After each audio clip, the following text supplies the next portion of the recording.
Liliit nyo lahat. Napapanganga nga ako, parang starstruck ako. Sabi ko, iba sa TV, iba talaga pag nakita nyo in person si Jazz.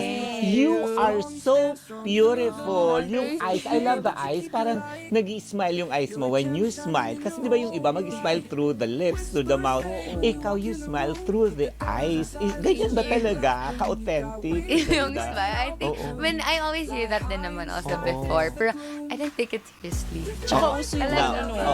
uso talaga sa kanila pag maganda ka, yung walang foundation, no? Parang very light, ganon, cheek tint lang, di ba? Parang ganyan ang mga magandang balat, di ba? Yung mga talagang kita mo kahit malapitan. Pero nakita Sino yung magandang girl na ano, yung kasama mo nagpa-picture sa akin last time? Hoy! Ay, sino Sino yan? yun? Hoy! Sino yun? Po yan. Si, yung sa Christmas ano, special. Si Kai? Si Ate Jazz. Jazz, si Jazz. Oo, ang ganda din nun. Jazz. No? Oo. Ay, paborito kong tingnan yung face ni Jazz. Hindi nakakasawa. Tapos ang ganda-ganda. Tapos sabi ko, kinukwento ko sa TV pa lang, nakita ko na yung registration. Ayun, no, tingnan niyo siya. Di ba? Artista Yes. na. O, actress na. Truly. Di ba? Ready ka na ba sa Ready. pagka-artista? Ready na ako. To whatever will come, whatever opportunity comes in, I'm gonna grab it na. Correct. Ayun, may nang... Naka-attractive. Si Ate Jazz. May magandang mata dito na housemate. Sabi kasi maganda yung mata, di ba? Nang dinescribe niya doon. Ate Jazz. Maliban kay ako nakakapansin na ha.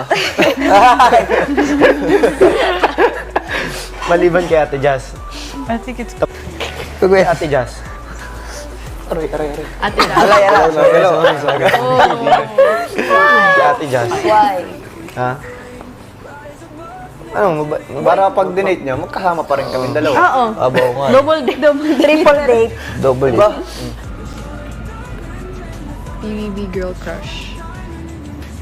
Ate Jazz. Parang basic kasi yung dapat. Pero hindi siya I have a crush on Ate Jazz. I have a crush on Ate Jazz. Ikaw, Pero may ate, okay. or never mind. Ano sabi mo? I have a crush on Ate Jazz. Girl crush. Hello, ikaw. Okay lang yan. Pero sabi niya, if she were to date the girls ko, no, it would be me daw. Ha? If she were to date any of the girls, it would be me daw. Ikaw, kung may i-date ka sa girls, si Ate Rain Jazz. din. Ano? Si Rain mo na. Ate Jazz mo nagsabi yun sa kanya? Si Ate Jazz yung nagsabi. Attractive. Most Ate Jazz. Kasi you know Ate Jazz, not only physically beautiful but also like sa loob, beautiful. And she's so smart. Not just academically but also emotionally. Ate Jazz is perfect. Sinong i-date mo? Teens or adult? Lalaki o lalaki? Hindi, sa ano lang? Teens. You said teens or adults. Si Jazz. Hindi, Pipili ka talaga ng tao makakasama mo sa hirap at ginawa. nakita mo yun kay Jazz. You're so pretty. You look 16 again. I know. Agree. Yes, Manibad. Parang nag-heart-heart yung mata ko ah. May lumilipad na heart ah. Jaren! Kinsa may buang-buang na sulod dira anak kalito. Kanya, first impression ako kay Ate Jazz, murag yung angel. Oh, bapa kay siya buyag. Oh, murag angel. Pa ano nila oy, unya napagito isa. Sino? Sino attractive? Sige, pilit. Sino limang attractive? So ito yan guys, yung limang attractive na babae. Sabihin na natin babae. Si Ate Jazz. Isang linggo pa lang ko siyang nawawala dito. Parang ang laki na ho ng pinagbago niya. Lalo ko siyang gumandi. Kasi hindi tayo magkasama-sama. Oh, ang ganda mo.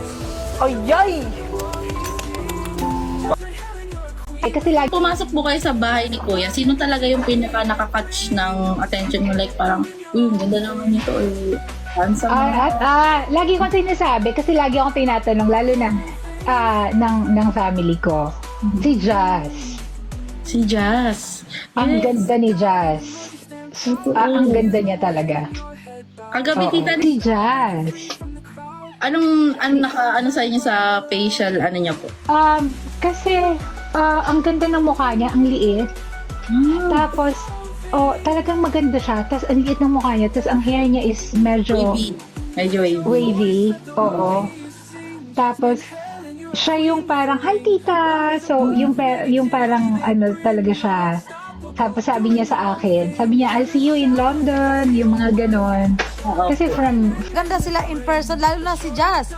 Na-starstruck ako sa ganda niya. Sobrang liit ng muka sa personal.